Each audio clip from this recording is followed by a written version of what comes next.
नमस्कार. या नव्या प्रॉब्लेममध्ये वैभव, संजय आणि संतोष हे 3 पार्टनर आहेत आणि या 3 पार्टनरचा प्रॉफिट शेअरिंग रेशो जो आपल्याला चौथ्या ॲडजस्टमेंटमध्ये दिलेला आहे 28:4:3 आणि दिलेल्या बॅलन्स शीटची तारीख आहे 31 मार्च 2019. तर या तारखेला या 3 पार्टनरनी धंदा विसर्जित केलेला आहे.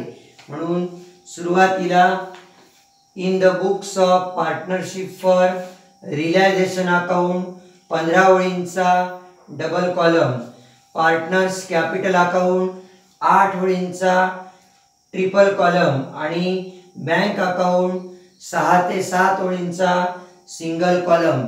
या प्रॉब्लेमचं खास वैशिष्ट्य असं आहे की या प्रॉब्लेममध्ये 3 पार्टनरपैकी तिसरा जो पार्टनर आहे संतोष तो इन्सॉल्वंट झालेला आहे. इन्सॉल्वंट म्हणजे कर्जबाजारी, म्हणजे तो विसर्जनाच्या वेळी काही रक्कम आणू शकत नाही. तर त्याची डेफिशियन्सी इतर 2 पहिल्या आणि दुसऱ्या पार्टनरमध्ये आपल्याला शेअर करावी लागणार आहे. सुरुवातीला बघा, पार्टनर्स कॅपिटल अकाउंटचे बॅलन्स दिलेले आहेत. वैभव आणि संजयचं बॅलन्स हे लायबिलिटीला दिलं आहे.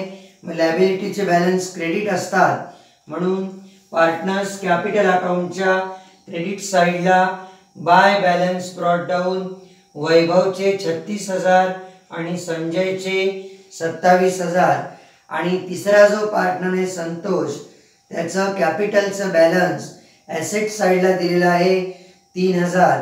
मग ॲसेटला दिलेला बॅलन्स डेबिट असते, म्हणून पार्टनर्स कॅपिटल अकाउंटच्या डेबिट साईडला टू बॅलन्स ब्रॉट डाऊन संतोषच्या कॉलममध्ये 3,000. या प्रॉब्लेममध्ये आउटसाइडर लायबिलिटी एकच आहे, ती म्हणजे क्रेडिटर. आउटसाइडर लायबिलिटीचे बॅलन्स क्रेडिट असतात, ट्रान्सफर केल्यानंतर आउटसाइडर लायबिलिटी डेबिट होते. म्हणून एंट्री झाली outsider liability account debit to realisation account. म्हणून रिअलायझेशन अकाउंटच्या क्रेडिट साईडला बाय आउटसाइडर लायबिलिटीज, त्याच्यामध्ये सन्ड्री क्रेडिटर्स आणि एकच लायबिलिटी असल्यामुळे अमाऊंट डायरेक्ट बाहेरच्या कॉलममध्ये ठेवली आहे 12,000.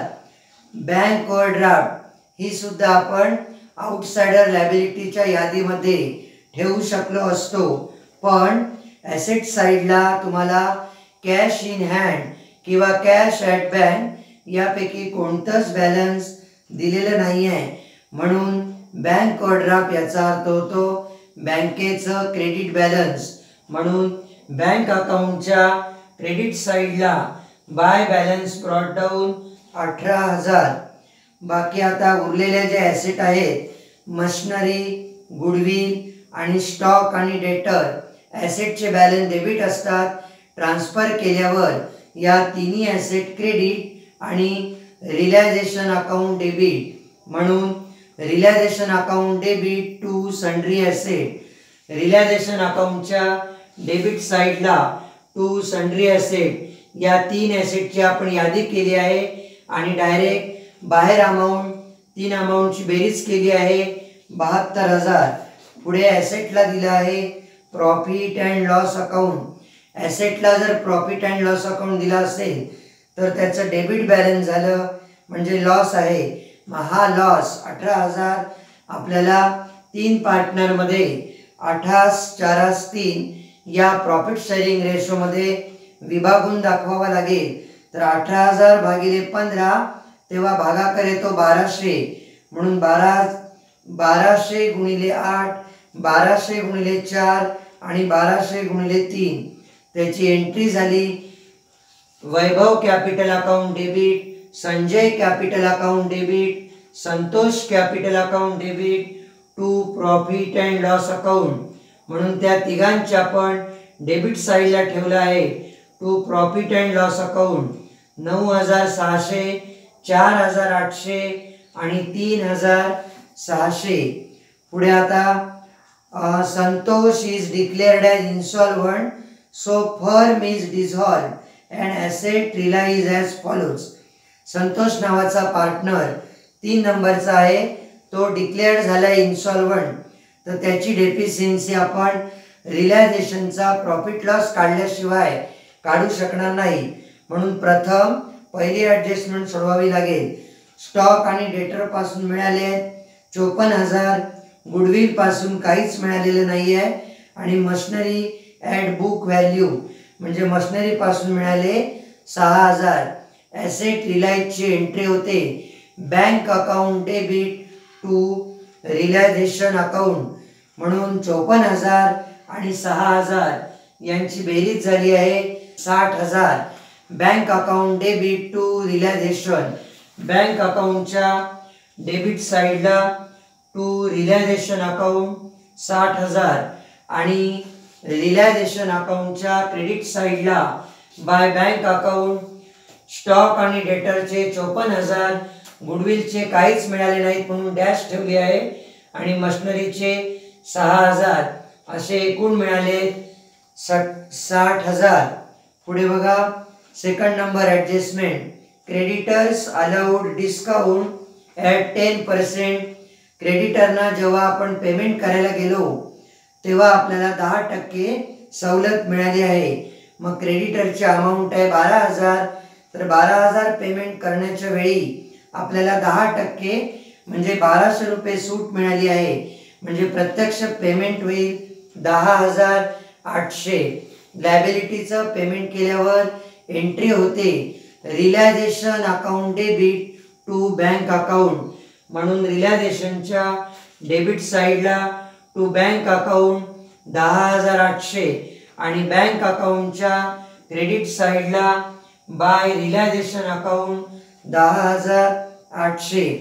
3 नंबर ॲडजस्टमेंट पण आपल्याला रियलायझेशनचा प्रॉफिट लॉस काढल्याशिवाय सोडवता येणार नाही. आता डायरेक्ट 5 नंबर ॲडजस्टमेंट बघायची आहे. A contingent liability against the firm ₹9,000 is cleared.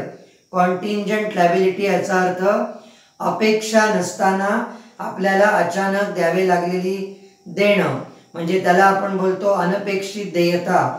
तर पेमेंट झालं आपलं 9,000चं, मग एंट्री झाली realisation account debit to bank account, म्हणून रियलायझेशन अकाउंटच्या डेबिट साईडला टू बँक अकाउंट 9,000 कंसात दिलं आहे कॉन्टिंजंट लायबिलिटी, आणि बँक अकाउंटच्या क्रेडिट साईडला बाय रियलायझेशन अकाउंट 9,000. आता आपल्याला रियलायझेशन अकाउंटचा प्रॉफिट लॉस काढावा लागेल. या प्रॉब्लेममध्ये पण रियलायझेशन अकाउंटची डेबिट साईडची बेरीज जास्त आहे 91,800, तीच क्रेडिटला लिहिली आहे, आणि त्याच्यातून 12,000 आणि 60,000 असे 72,000 मायनस केल्यानंतर लॉस आला आहे 19,800. आता हा 19,800 लॉस आपल्याला 8-4-3 या रेशोमध्ये तिघांना विभागून दाखवावा लागेल. म्हणून 19,800 भागिले 15 केल्यानंतर भागाकार आला आहे 1,320. 1,320 गुणिले 8, 1,320 गुणिले 4 आणि 1,320 गुणिले 3. लॉस झाल्यानंतर आपण कॅपिटल अकाउंटच्या डेबिटला लिहितो, म्हणजे एंट्री झाली partners capital account debit to realisation account, म्हणून रियलायझेशन अकाउंटच्या क्रेडिट साईडला बाय पार्टनर्स कॅपिटल अकाउंट कंसात लॉस तिघांची नावं टाकली आहेत, आणि तिघांचा लॉस क्रमाने लिहून त्यांची बेरीज बाहेर दाखवली आहे 19,800. आणि कॅपिटल अकाउंटच्या डेबिट साईडला टू रियलायझेशन 10,560, 5,280, 3,960. आता आपल्याला सर्वप्रथम जो पार्टनर आपल्याला इन्सॉल्वंट झाला आहे संतोष 3 नंबरचा, त्याची सुरुवातीला डेबिट साईडची बेरीज आपल्याला करावी लागणार आहे. तर जो पार्टनर इन्सॉल्वंट असतो त्याची डेबिट कॉलमचीच बेरीज जास्त असते.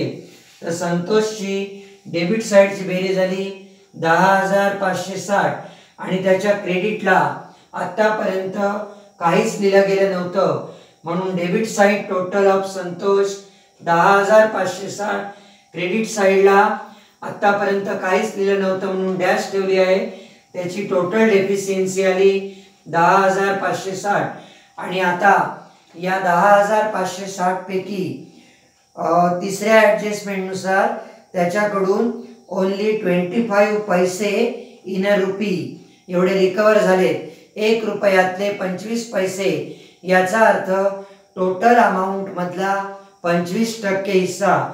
म्हणून 10,560 पैकी 25% हिस्सा होतो 2,640 एवढे रुपये त्याच्याकडून वसूल झाले आहेत. म्हणजे त्याची एंट्री झाली, त्याच्याकडून कॅश आपल्याला आली आहे. त्याची एंट्री झाली bank account debit to Santosh capital account. म्हणून बँक अकाउंटच्या डेबिट साइडला टू संतोष कॅपिटल अकाउंट 2,640 आणि कॅपिटल अकाउंटच्या क्रेडिट साइडला बाय बँक अकाउंट संतोषच्या कॉलममध्ये 2,640. आता बघा इकडे कॅल्क्युलेशन मध्ये 10,560 मधून मिळालेले 2,640 मायनस केल्यानंतर त्याची ॲक्च्युअल डेफिशियन्सी झाली 7,920. आता ही डेफिशियन्सी आपल्याला जे पार्टनर सॉल्व्हंट आहेत म्हणजे पहिला आणि दुसरा या दोघांमध्ये विभागून दाखवण्यासाठी फक्त दोघांचाच रेशो वापरायचा आहे. म्हणजे वैभव आणि संजयचा 8/4, मग 8 आणि 4 12, म्हणून 7,920 भागिले 12 केले आहेत. तेव्हा भागाकाराला 660 आणि वैभवला 660 गुणिले 8 5,280 आणि संजयला 660 गुणिले 4 2,640. त्याची एंट्री झाली Vaibhav capital account debit Sanjay capital account debit to Santosh capital account. म्हणून वैभव कॅपिटल अकाउंट डेबिट आहे आणि संजय कॅपिटल अकाउंट पण डेबिट आहे. म्हणून त्या दोघांच्या डेबिट साइडच्या कॉलममध्ये ते रुपये भरले गेले पाहिजेत. आणि डेबिट साइडला लिहिताना एंट्रीतल्या क्रेडिट अकाउंटचं नाव टू संतोष कॅपिटल, वैभवच्या कॉलममध्ये 5,280 आणि संजयच्या कॉलममध्ये 2,640 आणि संतोष कॅपिटल अकाउंटच्या क्रेडिट साइडला या दोघांची नावं लिहिली आहेत आणि रुपये ठेवलेत मात्र संतोषच्या कॉलममध्ये. अशा रीतीने संतोषचे दोन्ही साइडचे कॉलम टॅली झाले आहेत 10,560 ला. आता उरलेले जे दोन पार्टनर आहेत पहिला आणि दुसरा त्यांचं नेहमीप्रमाणे आपल्याला सेटलमेंट करायचं आहे.